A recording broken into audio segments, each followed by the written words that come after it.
అంటే ఈయనకి మూలగా వచ్చింది, ఆయనకి మజ్జిగ వచ్చింది.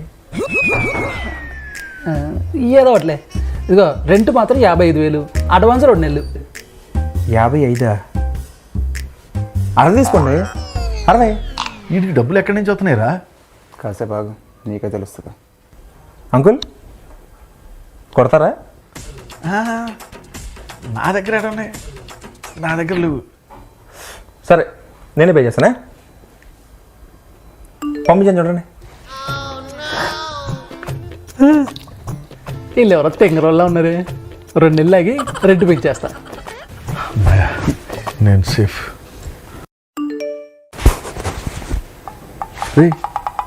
దీద్రా వాడు పంపిస్తే నా దాంట్లో కట్ అయినాయి. నువ్వు వాడికి ఫోన్ ఈ మధ్యన ఎప్పుడైనా ఇచ్చావా? ఇచ్చాను రా, కాలుకి 20 రూపాయలు చొప్పున 2 సార్లు ఇచ్చా. ఫోన్ నీ చేతనే ఉంటుంది, అకౌంట్ ఆడి చేతిలో ఉంటుంది.